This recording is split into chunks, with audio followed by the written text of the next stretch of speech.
If you ask a disagreeable person what he wants, say, or she wants, they'll tell you right away. They know. It's like, this is what I want and this is how I'm going to get it. But agreeable people, especially if they're really agreeable, are so agreeable that they often don't even know what they want, because they're so accustomed to living for other people and to finding out what other people want and to trying to make them comfortable and so forth, that it's harder for them to find a sense of their own desires as they move through life. And that's not, look, there's situations where that's advantageous, but it's certainly not advantageous if you're going to try to forge yourself a career. That just doesn't work at all. And so even though on average men and women aren't that much different in terms of their levels of agreeableness by the group, if you go out and you look at the extremes, they're very different. So all of the most agreeable people are women, and all of the most disagreeable people are men. And the thing is, the extremes are often what matter rather than what's in the middle.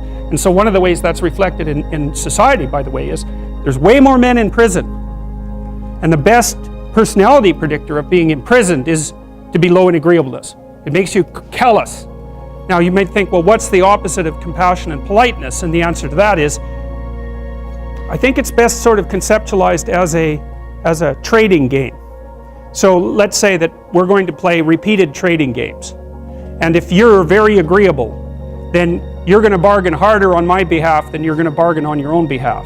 Whereas if you're very disagreeable, you're going to do the reverse. You're going to think, I'm in this trading game for me, and you're going to take care of your own interests. Where an agreeable person is going to say, no, at best this is, at worst this has to be 50-50, but I'd like to help you every way I can. One of the things you have to be careful of if you're agreeable is not to be exploited, because you'll line up to be exploited. And I think the reason for that is because you're wired to be exploited by infants. And so that just doesn't work so well in that actual world. And one of the things that happens very often in psychotherapy, people come to psychotherapy for multiple reasons, but one of them is they often come because they're too agreeable. And so what they get is so-called assertiveness training, although it's not exactly assertiveness that's being trained. What it is the ability to learn how to negotiate on your own behalf. And one of the things I tell agreeable people, especially if they're conscientious, is say what you think. Tell the truth about what you think. There's going to be things you think that you think are nasty and harsh, and they probably are nasty and harsh, but they're also probably true. And you need to bring those up to the forefront and deliver the message. And it's not straightforward at all, because agreeable people do not like conflict. Not at all. They smooth the water. And you can see why that is in accordance with the hypothesis that I've been putting forward. You don't want conflict around infants. It's too damn dangerous. You don't want fights to break out. You don't want anything to disturb the relative peace. And if you're also more prone to being hurt physically and perhaps emotionally, you also may be loath to engage in the kind of high intensity conflict that will solve problems in the short term, because it takes a lot of conflict to solve problems in the short term. And if that can spiral up to where it's dangerous, which it can if it gets uncontrolled, it might be safer in the short term to keep the waters smooth and to not delve into those situations where conflict emerges. The problem with that is it's not a very good medium to long-term strategy, right? Because lots of times there are things you have to talk about because they're not going to go away. And the advantage to having a well-socialized disagreeable person is that they really don't let much get in their way. So if you can get a kid who's disagreeable socialized, that person can be quite the creature, because they're very forward-moving in their nature and very difficult to stop. But if you don't get them successfully domesticated, tamed, roughly speaking, by the time they're 4, their peers reject them. And that's a big problem, because your job as a parent is to make your child socially desirable by the age of 4.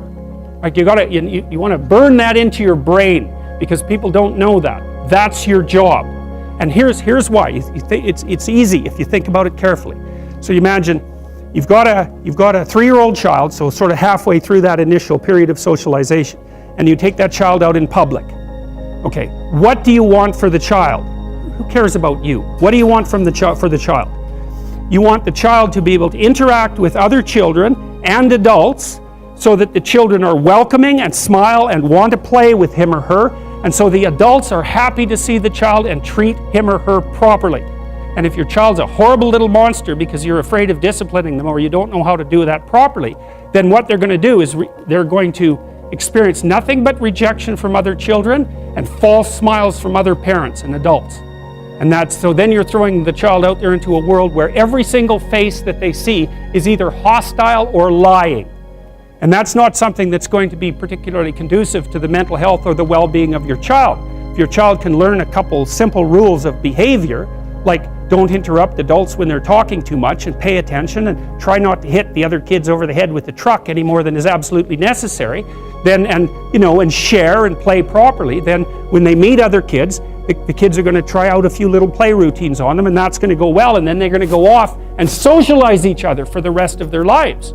Because that's what happens, is that from 4 years old onwards, the primary socialization with children takes place among other children.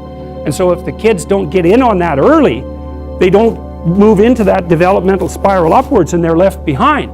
And you can imagine how terrible that is, because a 4-year-old will not play with another 4-year-old who's 2. But a 5-year-old certainly will not play with a 5-year-old who's 2, right? Because the gap is just starting to get unbelievably large. And so the kids start out behind, and then the peers leave them behind, and then those kids are alienated and outside the peer group for the rest of their life. Well, those are the ones that grow up to be long-term antisocial, right? They're already aggressive. It doesn't dip down. Now, what happens to normal boys, roughly speaking? Imagine the aggressive 2-year-old types. They get socialized, so their level of aggression goes down, and then they hit puberty and testosterone kicks in, and bang, levels of aggression go back up. And so that's why males are criminals between the ages roughly of 16 and about 25.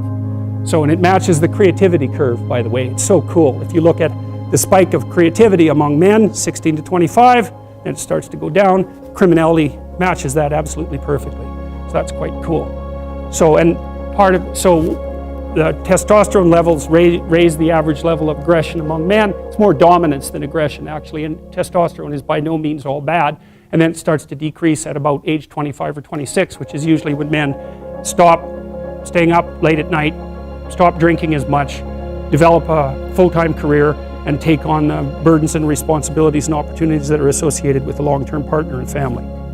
And so, well, so that's the development of what I would call predatory aggression, because I also think that the agreeableness distribution is probably something like predatory aggression versus maternal sympathy. It's something like that. So if you look at other mammals that are predators, because we're predators as well as prey animals, if you look at other animals like bears, the male bear has absolutely nothing to do with the raising of the infants. In fact, the female bears will keep the male the hell away because he's likely to kill the infants and maybe even to eat them. So there's no maternality at all in solitary male mammalian predators. It's really useful to investigate the viewpoints of people who have opposing views to yours, because they'll tell you things. Not only will they tell you things you don't know, they'll also tell you how to see the world in ways that you don't see it. And they'll also have skills that you don't have, that you could develop. So for example, if you're an introverted person, it's very useful to watch an extroverted person, because the extroverted person has ways of being in the social world that aren't natural to you, that you can use to improve your toolkit. And if you're disagreeable, one of the best things to do with disagreeable people, especially if that's alienating them from other people, for example, because it can, people treat you like you're a selfish, arrogant son of a, maybe that's because you are. It's like, okay, so what do you do about that?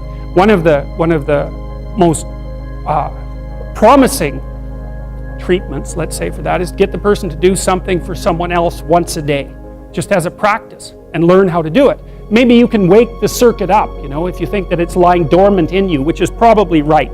I think we have a very wide range of propensities within us. Some are switched on, genetic propensities. Some are switched on, but I think that if you put yourself in the right situation or walk yourself through the right exercises, you can switch some of these other things on as well. But it takes work and dedication and discipline. I would say, generally speaking, if you want to adapt yourself properly to life, you should find a niche in the environment that corresponds with your temperament, right? You shouldn't work at cross purposes to your temperament because it's just too damn difficult. But having done that, then you should work on developing the skills and viewpoints that exist in the space opposite to your personality, because that's where you're fundamentally underdeveloped. And that way I think you can extend out your temperamental capability across a wider range. And to me, that's roughly equivalent as bringing a richer toolkit to each situation.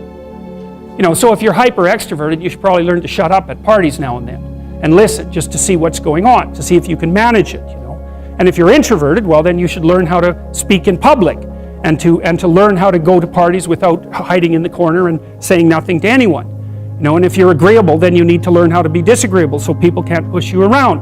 And if you're disagreeable, you need to learn how to be agreeable so that you're not an evil son of a bitch. So, and the same thing applies even in the conscientious domain. It's like if you're too conscientious, you need to learn to relax and let go a little bit. And if you're unconscientious, it's time like, get out the Google Calendar, man, and start scheduling your day, right? And beat yourself on the back of the head with a stick until you're disciplined enough so that you can actually stick to something for some length of time and not living in absolute squalor, which is something that would characterize someone who's very disorderly, for example, because they don't notice. It doesn't bother them, disorder. It's like, maybe they can see it, but it doesn't have any emotional valence, and so it doesn't have any motivational significance. You know, so the other thing you might want to think about too, if you're choosing a partner, is try not to choose someone who's too distant from you on the temperamental variables, because you're going to have a hard time bridging the gap.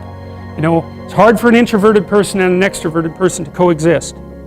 And it's really hard for an orderly person and a disorderly person to coexist because they will drive each other nuts. Why don't you pick up? Why are you so obsessed by it? That's the basic argument, you know. So it's useful to know about your temperament so that you can negotiate the space with your partner as well. And I don't think you should try to find someone who's exactly the same as you, because then you don't have the benefits of the alternative viewpoint. But you got to watch it, because you may hit irreconcilable differences of various sorts. And I've seen that most particularly among couples who are high and low in openness. That's a rough one. And also high and low in conscientiousness. That's another rough one, because they just cannot see how the other person sees the world at all.